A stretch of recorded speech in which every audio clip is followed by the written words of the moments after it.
Ano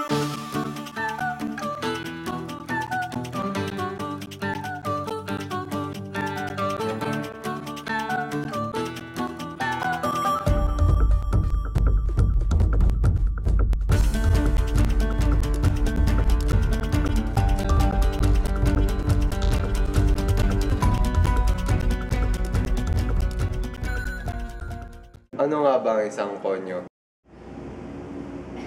Hindi siguro maganda kung ikaw ang tinutukoy ng isang konyo. Kung isipin natin ang totoong ibig sabihin ng salitang konyo sa wikang Espanyol. Pero kung papansinin mo, madami ng konyo sa panahon ngayon. Ano nga ba ang isang konyo? Sa henerasyon ngayon, ang konyo ay isang taong nagmula sa upper class at napaka-conscious sa kanyang social status. Mas bihasa sila sa wikang Ingles pero imbis na diretsuhin nila ang pagsasalita sa Ingles, nahaluan pa nila ng wikang Pilipino. Tulad ng, para kasing dakon is so in nowadays. So, yeah.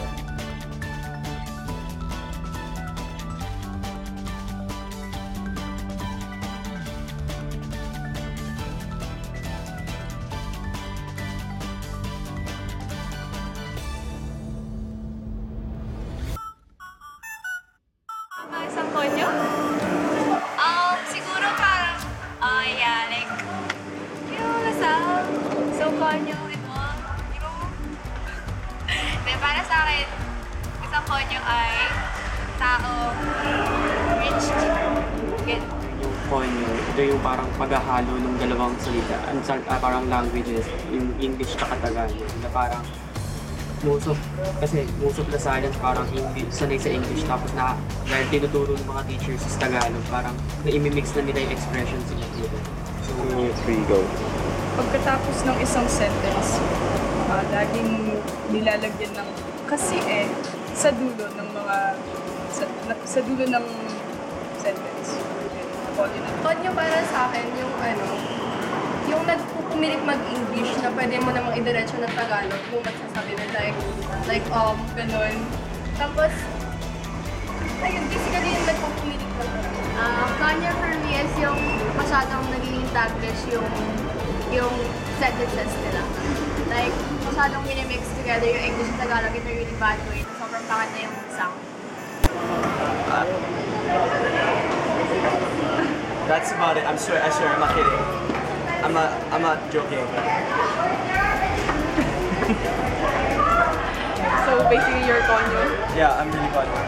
So yung English talking like, bro, so I was like,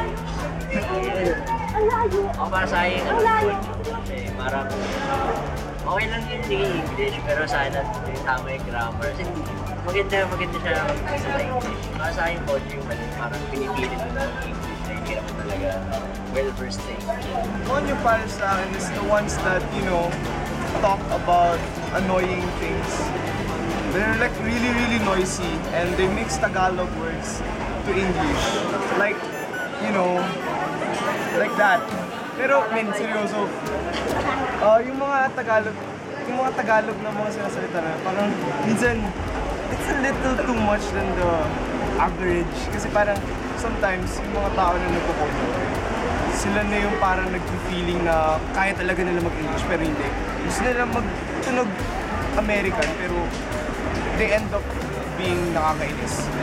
Parang ganun. Yung ganung klase ng mga pinag-mix. Tagalog naman talaga dapat Bakit hindi mo na tuloy Tagalog kung ituloy English? So yun.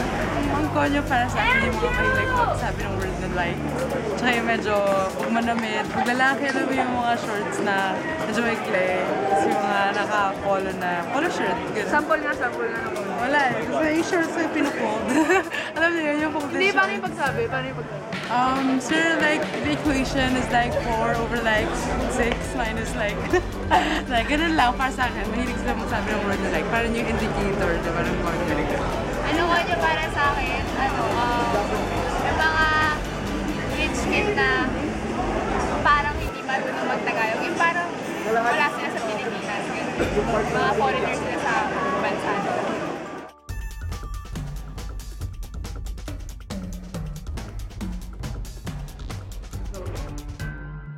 Parang, Parang, siguro, probably, grabe. oats. Let's go! Sus Mario kasi. Oh my God! Bakit nga ba konyo ang tawag sa mga taong kagaya nila? Ayon sa istorya, dalawa ang ibig sabihin nito.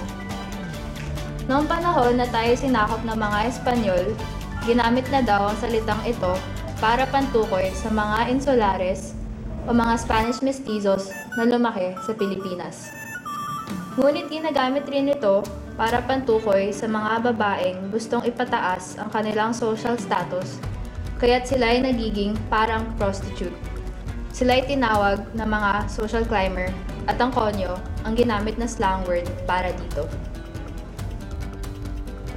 Masakit isipin na ito ang ibig sabihin ng konyo dati at ito'y ginagamit ng walang pasintabi. Basta't slang o taglish na magsalita at mukhang mayaman tingnan, konyo na kaagad. Kung malalaman mo ba kung ano ang tunay na ibig sabihin ng salitang konyo, gugustuhin mo pa rin kayang tawagin kang isang konyo? Halika at sundan natin ang isang kwento ng isang konyo at kung paano ang buhay nila sa isang top university. Malaki ba ang kaibahan nila sa atin at paano nga ba natin sila dapat itrato? Si Raven ay nagtapos sa isang mahusay na eskwelahan at siya ay isang anak mayaman.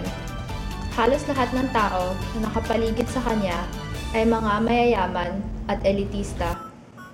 Ang wikang ginagamit niya tuwing siya ay makikipag-usap sa pamilya at kaibigan niya ay Ingles at nahihirapan siya umintindi ng Filipino. Nang tumapak siya sa isang mahusay na universidad para sa kolehiyo, napansin niya na hindi na ito tulad ng nakasanayan niya. Halos lahat ng kasamahan niya ay magaling sa wikang Filipino at nahihirapan siya na makipag-usap sa kanila. At ang mga kasamahan niya rin ay nahihirapan siyang pakisamahan.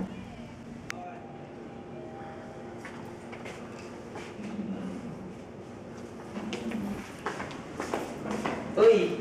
Ako nga pala si Ringo. Ano pangalan mo? Hi, I'm Raven. Gusto ko sumama sa akin mag-lunch. Kasama lahat ng blacklist natin eh. Sama ka na. Where are you guys gonna eat ba? Okay gusto ka nila eh. Pero siguro dun sa mura lang. Kailangan rin magtipid eh. Oh, kayo na mag-eat together. Doon na lang ako sa Starbs. Max, anong kakainin mo dun? Kape lang naman nandun ah. Uy, they have sandwiches na. I'll order na lang yung caramel macchiato. Ubusog ka ba dun? Sama ka na sa amin para may black bonding tayo. OM! Ang may sama-sama na nga lang. Ang may tusok-tusok na fishballs na nga lang. Oh my God! I need my coffee fix. Hindi ko kinaya.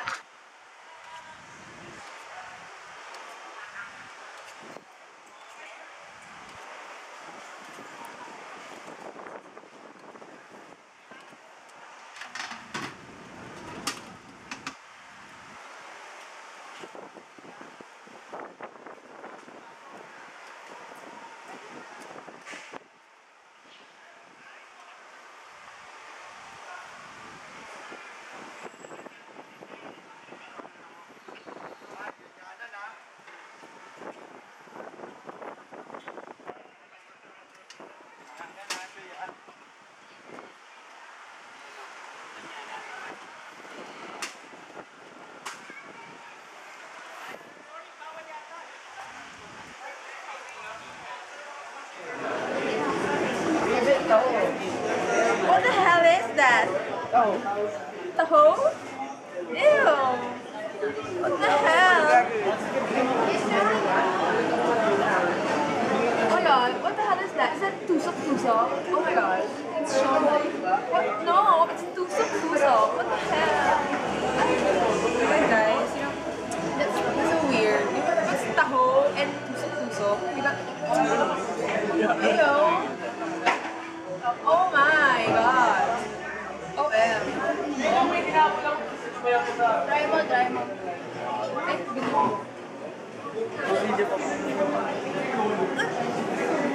Oh my god, what is that? Where's my water?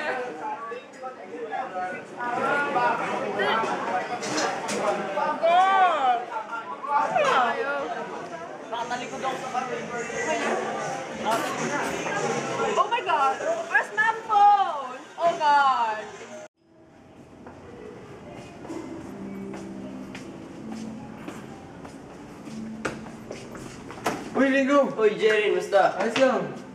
Ilalim si Raven? Yung kaklase natin? Oo.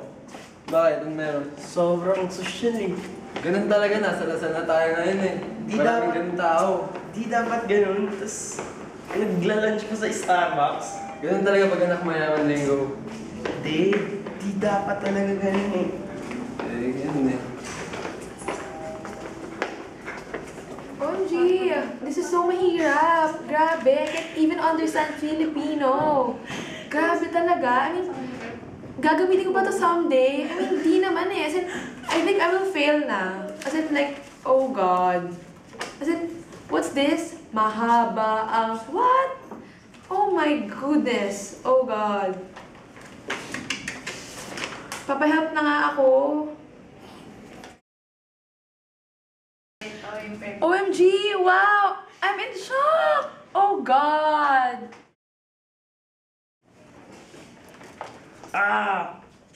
Bakit ganun? Mas mataas pa si Raven sa akin. 3 lang nakuha ko samantalang siya di marunong mag-Tagalog. 3.5. Hi, Ringo! Grabe, taray! Galing! Bakit ako di pinapansin ni Ringo? May ginawa ba akong wrong? Am I that ugly? Ganun ba ako kabaho? Or talagang, anong tawag nila doon? Ah, konyo.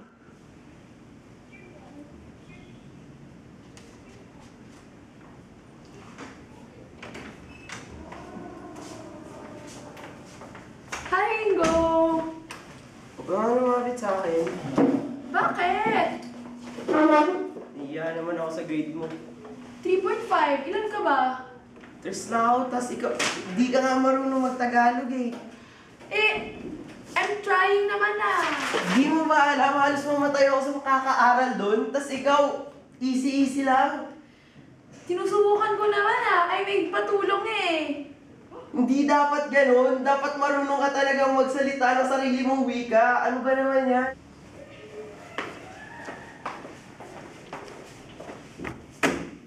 Tandaan mo, ang hindi marunong magmahal sa sariling wika ay mas malansa pa sa malansang isda. Oh, Trigo. Kahit na medyo exaggerated yung konyo namin sa kwento, alam nyo naman kung ano o paano mag-acto ang isang konyo. Ang masasabi lang namin dito kasi pinakita namin sa film namin na may diskriminasyon pagdating sa konyo at hindi konyo. At siguro gusto namin malutas na wala na yung diskriminasyon na yun. So, ang advice lang namin para sa mga konyo, dapat hindi ka turista sa sarili mong bansa. Dapat alam mo ang wika mo at madalas mo itong ginagamit. Kasi parang kung iisipin mo, yun na lang ba yung may pagmamalaki mo sa ibang bansa. At saka, kung isipin mo rin, ikaw rin ang mahihirapan kapag nagkatrabaho ka na, pag nagkaanak ka. Although maganda rin naman na English, ganun-ganon. Kasi syempre pag English, ang ano natin, talino niyan, ganyan, ganda magsalita, blah blah blah. Pero kung English, diretsong English. Kung Filipino, diretsong Filipino. Kasi sarili naman nating wika yun eh. Tapos yun lang, yun yung gusto naming iparating sa video namin. So, ayun.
na? Oo, kanina pa. Ang aga mo. Gusto mo kung sumama sa amin mag-lunch? Kasi ako doon nagmamas. Ewan ko sa kanila eh, baka siguro sa mura lang. Ulit. Starbucks? Ano kakainin mo doon? Kape lang naman ang wala mo. Mabubusog ka ba doon?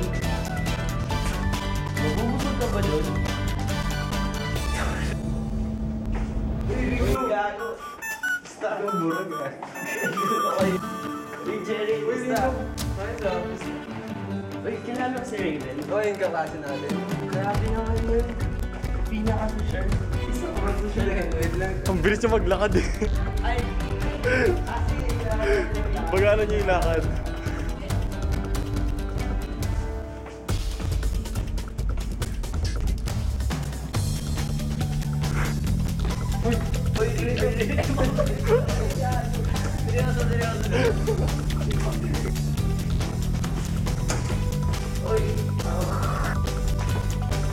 Uy, ako nga pala si Rigo.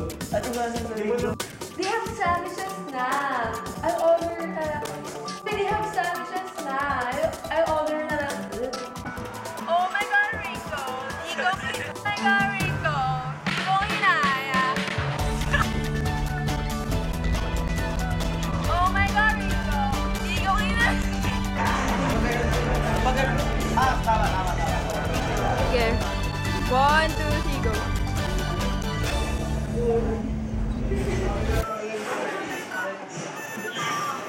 Oh my God! Where's my phone?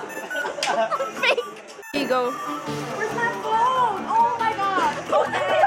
Okay, Miss Nicole ah. 1, 2, lights. Together. Go, sir, kahit anong tanong. Lights. Kahit ano-tanong. Mall, what is the mall of? So, do you understand the So, sige, game. Go na, sir! Sige, sir. Lights. Okay, sir ah. Go na, sir. Wala yan.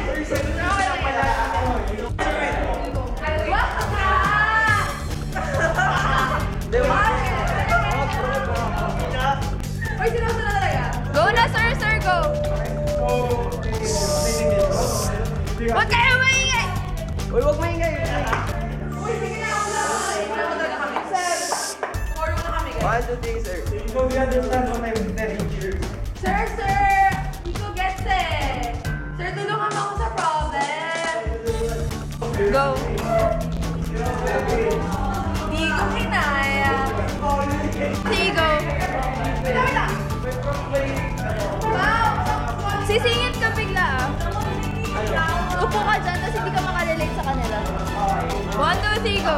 Wow! Tawag over there!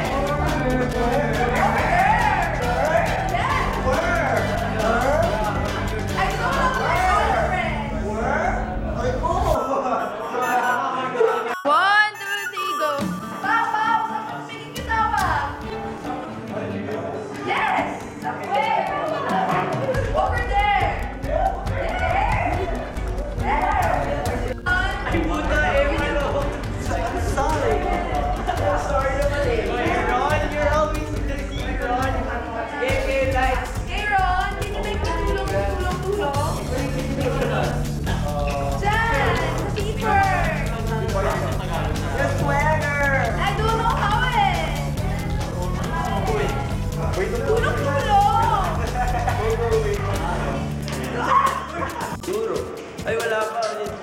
Kakakat na lang. Hindi yun. Go. Diyos ko, sarap. Ano?